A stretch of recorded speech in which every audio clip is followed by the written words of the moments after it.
Hi friends, welcome back for another Miss Ink Stamps video. This is Cassie. Today we're going to be using the It's All Relative stamp set. I love this stamp set for so many reasons, not only the cute images, but those sentiments. Oh yeah.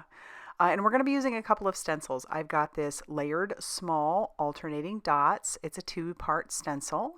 And then we also have the Ins and Outs Bohemian. This has 3 pieces to it.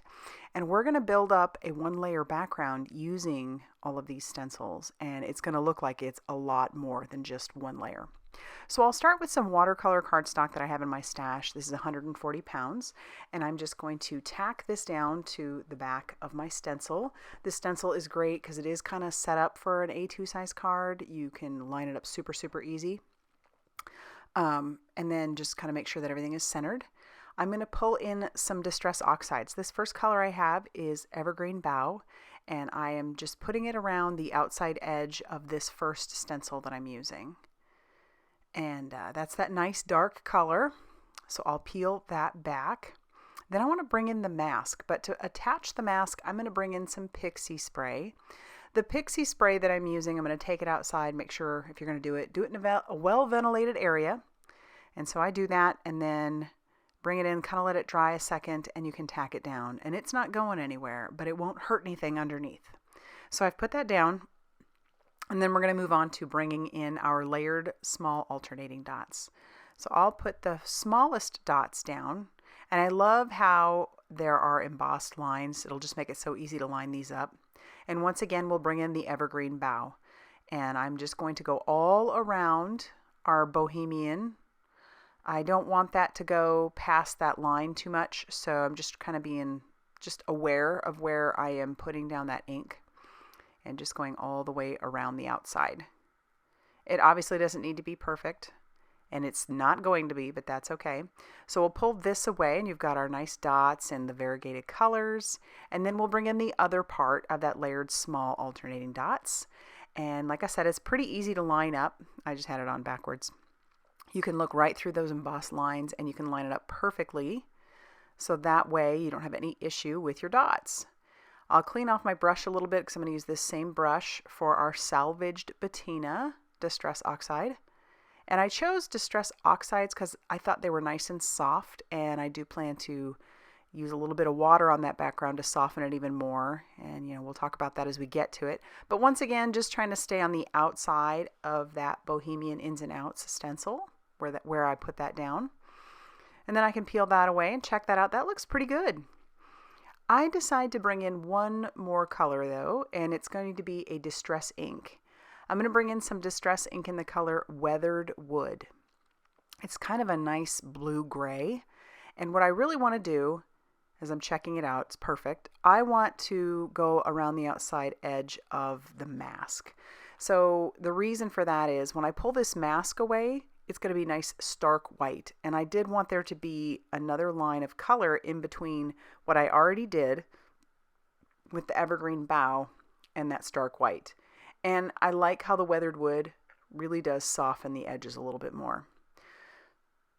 Now I'm bringing in some water, and I decide I want to spray it just on the corners.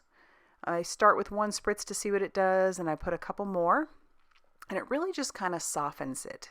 It doesn't spread the color too much, and it might be because of the watercolor paper that I'm using. I bet if I had used like the Distress watercolor paper specific for this, it would have spread more, but I'm actually really happy with how this looks.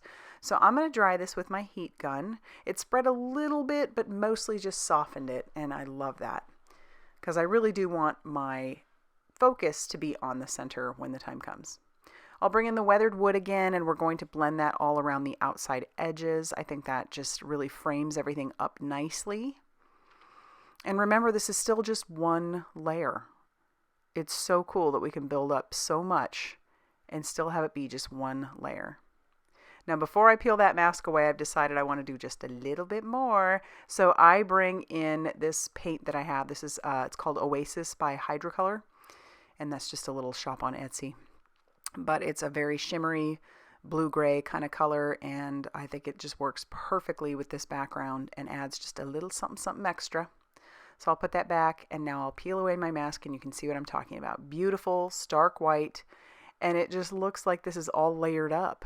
but it's one layer. How cool, right? So fun to play with stencils. There's just so many cool things you can do with them. All right, so now we're going to move on to our stamping. So I'll pull out my It's All Relative, the main image, which is Einstein, I'm believing. And then we'll just stamp him down onto some Express It cardstock using some blackout ink. And we'll start our coloring. For his skin, we're starting with E00. I'm going to put that down as just a base color. And the one thing about blackout ink, I love blackout ink, it's great, but it does need a second to dry or hit it with a heat tool because the color can bleed with your Copics. So I'm trying to be a little bit careful just going around the edges of the black rather than going just right across it.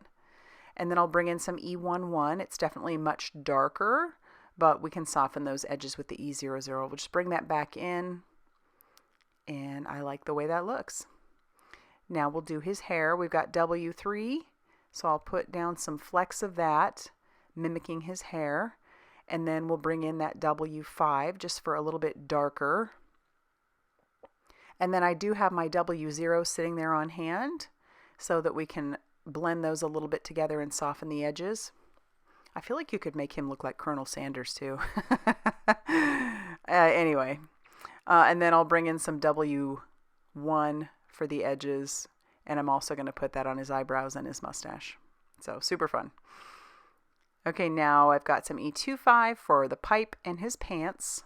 I'm sticking with a very simple color palette really, and just bringing in mostly 2 colors for everything. E59 will be our darker brown, and as I was flicking it, I thought, I probably shouldn't be flicking it on his pants. It just doesn't look right. So I'm going to blend that out. That's the great thing about alcohol inks is you can blend that.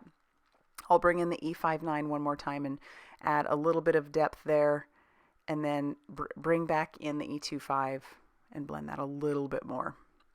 For his jacket, we've got BG18, and we'll put that all over his jacket.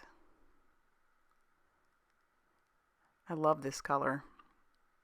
And then we'll come in with some BG78, which looks really, really dark on the cap. But this is why it's so important to swatch your things, because just because it looks like that on the cap doesn't mean it's going to look like that when you put it down. So I really rely very heavily on my swatches of my products. His tie will be some E19, and then we'll bring in W8 for the top of his pipe and his shoes. And I do bring in one more darker color. I think it's, no I don't. I'm going to leave it there. And then I'm going to fussy cut him out. And we'll stamp our sentiment. I've got some sentiment stock, some juicy embossing ink, stamp that down, and then cover that with our embossing powder. It's a fine detail embossing powder. And then heat set that till that is smooth and melted. And I love that sentiment. The world is made of protons, or the universe is made of protons, neutrons, electrons, and morons. Okay, we'll get our card base ready, which is an A2 card base. That was 5.5 inches by 8.5 inches, scored at 4 1/4. And I do want to stamp on the inside, so I've got my sentiment and my other images. My sentiment says, "You're a genius." I could think of several people I'd love to send this to, because they would get a kick out of it. But I think that's why I love this stamp set so much. It's so snarky and fun. And then I'm going to stamp our images using the Evergreen BOUGH on the inside. That will tie the outside to the inside. And that'll finish the inside. So now let's finish up the outside. We'll use our liquid glue to attach down our watercolor panel to our card base. Again, I'm just blown away by all that we did on the outside, and it still is just one layer. I do add dimension because it's only one layer. I'm adding some foam squares to the back of Einstein and to the back of our sentiment. And I tried to center him up. Thankfully, I didn't push down too hard, so I'm going to have to recenter him. But my sentiment's good, so we'll just pick him up and move him over. And when we're happy, we'll push him down. And that, my friends, is going to finish off our fun card for today. So I hope it made you giggle. I hope that it inspired you. And if it did, please hit that like button and consider subscribing if you haven't already done so. And be sure to check out all that Miss Ink Stamps has going on over on their Facebook page, their Instagram, and on the blog. And I'll see you very soon in another video. Bye, everybody.